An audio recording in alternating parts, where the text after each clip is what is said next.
Picture this. It's Sunday night. You stumble in after a loud tailgate, your phone is full of missed calls, and someone says the police are at your door. Your stomach drops.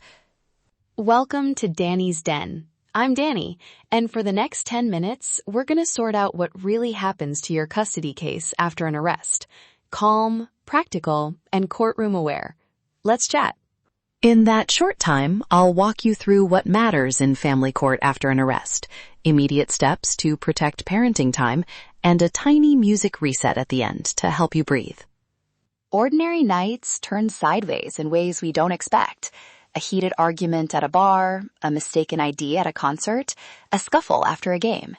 Those scenes create records, arrests, police reports, citations. And yes, those records can be introduced in a custody hearing as evidence about behavior. A single mistake can be terrifying. I won't pretend it's nothing. But courts usually look for pattern and context, not a single headline. Here's a useful distinction to keep in your head. Misdemeanors versus felonies. Judges are focused on child safety and stability. A one-off public intoxication citation usually carries less weight than a violent misdemeanor or a felony, especially if a child was involved or there's a pattern of similar incidents. Okay, first 24 to 72 hours. Big focus, document, document, document. Write a quick timeline while it's fresh. Time you left, who called, who saw it, officer names or badge numbers if you managed to get them. Even one quick bullet note helps. Snap photos of anything visible, save receipts or rideshare logs, and get the police report copy as soon as you can. Second, call a lawyer. Do it for timing and containment, not as an admission. A family law attorney who understands crossover criminal issues can tell you whether to seek temporary orders, how to preserve evidence, and how to respond to requests to change parenting time.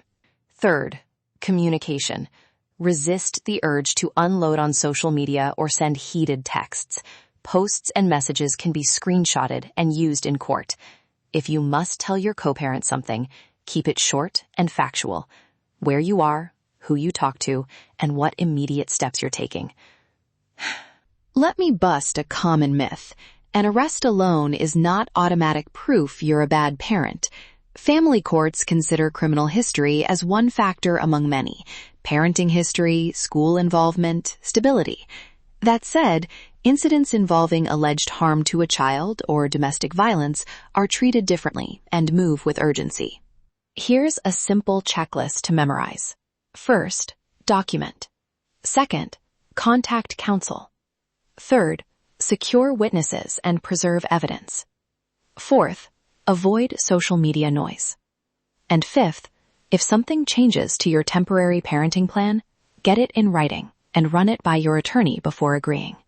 Now, a concrete vignette. Say you're at an Eagles tailgate. Things get tense after a rival fan provocation, and security calls police. You're cited for disorderly conduct. First move, note who started the push. Save video from your phone or friends' phones and collect witness names. Preserve rideshare receipts showing where you were and when. That timeline can really change how the story looks in court. I once had a client who was cited after a rowdy parking lot scuffle at a game. We used photo timestamps and a rideshare receipt to show she left the scene quickly. That small timeline made a big difference in court. If it was a Yankees night instead, same playbook applies. Ticket stubs, seat numbers, photos from the game, bar receipts. Those factual anchors help counter a simplified version of events. And ask your attorney to request venue surveillance if it's likely to exist. This can also touch your dating life. New partners might worry, and that's understandable. Be honest but measured. Explain what happened, what you did next, and what steps you're taking to prevent a repeat.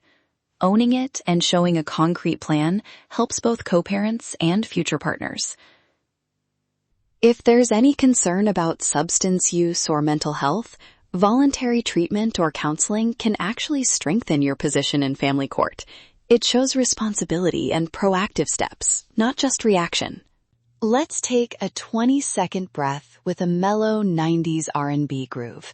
It'll give you a moment to reset. And remember, you can act, not panic. All right, back to it. 5 quick takeaways to protect parenting time after an arrest. 1. Document the timeline. 2. Get copies of police reports. 3. Avoid social media. 4. Consult a family law attorney. 5. Gather witnesses and receipts. Keep that list handy. A final serious note. If the incident involves any allegation of harm to a child or domestic violence, move immediately. Safety plans, temporary custody orders, and immediate legal counsel may be necessary. Reach out to local support services if you feel overwhelmed. You're not alone in this. If this episode hit home, subscribe to Danny's Den for practical, courtroom-aware tips that land when you need them. For case-specific help, check the show notes for a consultation link. I post resources there each week. Let's chat. Thanks for listening to Danny's Den.